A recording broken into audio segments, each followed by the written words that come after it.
Hi, this is Siddharth, mentor at Career Launcher.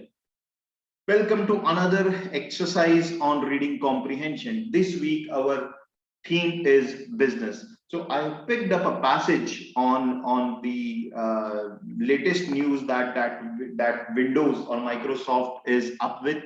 They have launched their Windows 11 version of operating system. So the passage is on that. You can stop the video, read the passage before you move ahead to solve the questions. Right. So I hope you must have read the passage by this time. Let me very quickly read and tell you what the passage is all about. Microsoft has officially unveiled Windows 11, the next major version of operating system, after a leak unofficially unveiled its last week. So this is important information. Such kind of additional information, question or option can be framed around them. So it talks that although officially it is released now, but unofficially there was a leak in this. There was a leak about Windows 11 launch. All right. So the first paragraph is very small. Just tells us what the paragraph is about, what the entire passage is about. Then next, it's going to bring a new revamped start menu, better multicolor, but better multi-monitor and touchscreen support, tighter integration with Xbox Game Pass, and a new push for the Windows Store. So these are all the things that Windows 11 have. You would be forgiven if the new features in Windows 11 sound familiar. So important thing. This is author's opinion. This statement was factual statement that these are all the things that you will get. Then author says that they sound familiar. They sound familiar. Then next, Microsoft is adding widgets, translucent window snapping. All of these features have been around for a while, but the Windows 11 approach looks well better. So this is again a factual statement that these are the new things, and this is author's opinion that that they are better, right? So let us go ahead. Most of the new features seem to be designed around the theme of incremental improvement rather than wholesale overhaul, which is good because we all remember Windows 8. So here again, author tells that the most of the things are just incremental in nature and there is no major overhaul, and this is better. Why? Because of something which happened with Windows 8. So we can infer here that maybe during the Windows 8 they would have completely overhauled the operating system, or if not completely, they would have done some major changes in the operating system and it did not work out. So this line is about that. With the exception of one minor change that might generate a big debate. So this author is saying that they have done one minor change, but this minor change can generate a big debate. And what is that minor change? The start menu and taskbar are in the middle now. All right, so this is something that they have changed, and author believes that it may cause a debate. At first glance, the biggest difference in Windows 11 is that the taskbar and the start menu are centered as opposed to being on the far left of the screen. There will be an option to move it back to the corner if you are not willing to retrain your muscle memory, but Microsoft seems to want to bring the feature more in line with the way of Mac operating system and Chrome operating system look. So this paragraph, the third paragraph, is about one change that author believes can generate debate, and it is about the position of the start menu and taskbar. So what all options Windows has given and why they have done so. Perhaps these are the two things that are talked about in this particular paragraph 3. So para 3 is about a minor change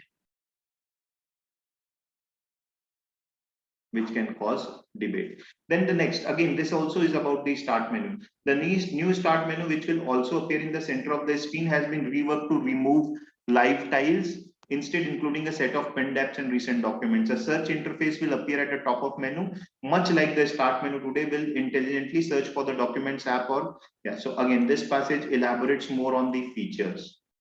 Is author very positive about the feature? Not very positive. He's saying that although positive, but not very positive. We cannot say enthusiastic. It is saying that it will help you intelligently search the documents. Next, widgets are also back again, something which was there previously, and they are back. So new features. So we talked about the start menu. Now it is about widgets. Microsoft tried to make widgets happen for years before abandoning them, but this might be the version that is fixed. A new button in the taskbar will open a widget panel with a to-do list. All right. So this isn't too different from how widgets work in Mac operating system, available when you want to take a glance, but disappearing when you don't need. Eventually, the features will open to developers so that they can add their own widgets, but we will have to see how much feature actually takes off. So this paragraph is paragraph is about widgets and what are the changes, and again the reason perhaps why they have got this and what would be the future acceptance of this. So this is about widgets. And then next, like the last time Microsoft announced a new version of Windows, the update to Windows 11 will be free if you have Windows 10. The only other caveat is that your system will have to meet the minimum requirement for Windows 11. So if you look at the entire passage, it's a very simple passage on Windows 11 and the features that Windows 11 is offering, right? So let us look at the question. Which of the following can be inferred from the passage? One, leaks before the official product launch is a common phenomena in the tech industry. What do we mean by inference? Inference is something that can be that you can be sure about something that is mentioned in the passage in indirect manner, something which is mentioned in a slightly different way. That's what I call as inference, something mentioned but in a slightly different way. So first is leaks before the official product launch is common phenomena in the tech industry. Is this an inference I can draw? Certainly this has happened in the case of Microsoft, but can I say it's a common phenomena and that to an entire tech industry? No, these two words make this option rotten and extreme. I cannot say that. So one is not an inference. Second, translucent windows as a feature is new offering in Windows 11. Now, this here is the mention about translucent windows, and it says that all of these features have been around for a while. So again, this cannot be inferred. In fact, it is anti of what is mentioned in the passage. So answer is neither one nor two. Next, which of the following cannot be inferred about the widgets? So this is the paragraph which is entirely about the widgets. No, sorry, this is the paragraph which is about the widgets, right? What we can say about the widgets? So which of the following cannot be inferred about the widgets? It is not for the first time that Microsoft is offering the widgets. Yeah, it is already mentioned, again is mentioned, so this definitely can be inferred. B, success of widgets feature is something that cannot be said with certainty. The success of widgets feature is something that cannot be said with certainty. Yes, we cannot say it with certainty because author is saying that we will have to see how much the feature actually takes off. So this cannot be said with certainty. Even this can be inferred. Microsoft has copied Mac OS in its offering of widgets. Now it is mentioned that this is how even Microsoft operating system works. But can we say that they have copied it? This is something which I cannot infer, although it is mentioned, but I cannot say that they have copied Mac OS. Yes, they also offer it in the same manner. It's a mention. Maybe saying that copy, it's a bit harsh. So this cannot be inferred. So answer is option number C. And calendar is a type of widget is given.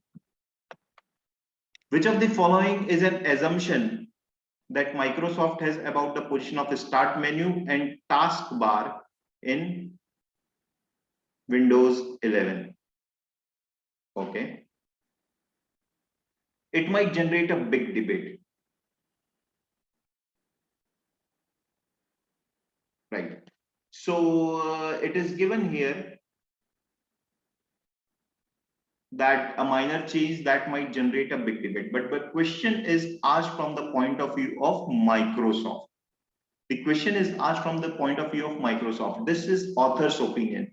So can we say that Microsoft assumed that there will be a big debate around it? We cannot say that because it is about author's opinion, right? So this cannot be the answer. Anyways, if there was a big debate about something, then why would have they done it? So this definitely is not an assumption.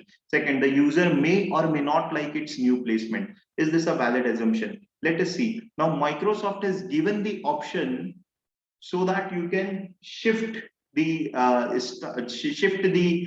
start menu to the original position, taskbar to the original position. Now it is positioned at the center, but you can shift it to the original position. So why have they given the option? Because perhaps they believe that user may or may not like it. So definitely because option is given, they are not sure about whether users will like it or not. So this is definitely a valid assumption. So answer is only 2. right? So if you read this part of the passage, you can make it out because they have given the option, right? So because they have given it option, few may like it, few may not like it. Answer is only 2. Next, the author of the passage is most likely a Microsoft spokesperson presenting the changes in Windows 11 in a press release.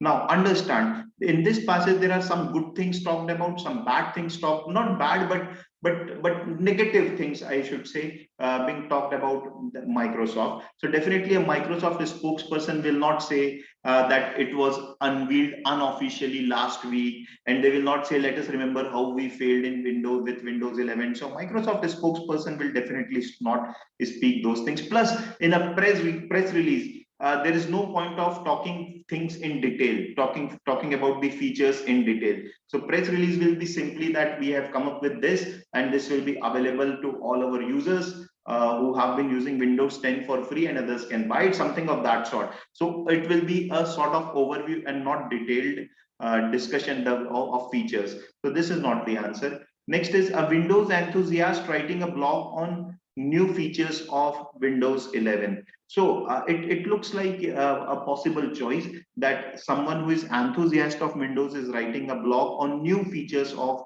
Windows 11. So let me not rule it out. I will see it independently. C, an independent software reviewer assessing the new features of Windows 11.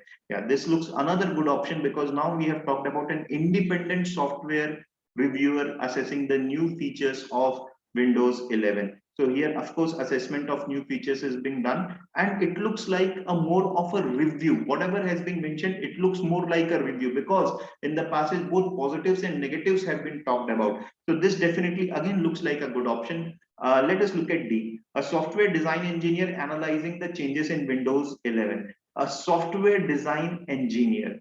Can we say that engineer has written this? It's written in a common language, and so that anybody can understand. I will say, rather than saying engineer, it's been written by someone who is an independent reviewer. So I am ruling this out. Now let us look at B and C. B talks about Windows enthusiast. So a Windows enthusiast is someone who is, of course, knows in detail about Windows and who is very excited about what new things the Windows 11 is offering. But that excitement kind of tone is missing. So I will say it's a very objective analysis of what's being offered. So answer is option number C. Last, all of the following can be inferred from the passage except incremental changes in the software are better than the complete changeover. So this definitely can be inferred because it's given that most of the features are incremental rather than wholesale overhaul, which is good because we all remember Windows 8. So through one example, we can infer, yeah, that incremental changes are better in the software. Second, only those who have Windows 10 will get access to Windows 11. This definitely cannot be inferred. So this has to be the answer because it was given that only those who are using Windows 10 will get it for free. But here it talks about will get access. So answer is option number B. Right? C is there are quite a few features in Windows 11 that users are familiar with. So that again, that particular line was given. So it is here. Right? So answer for this is option number B. So that is it for this exercise. I hope you learned how to solve the inference question. I included 3 inference questions in this particular exercise. Thank you so much.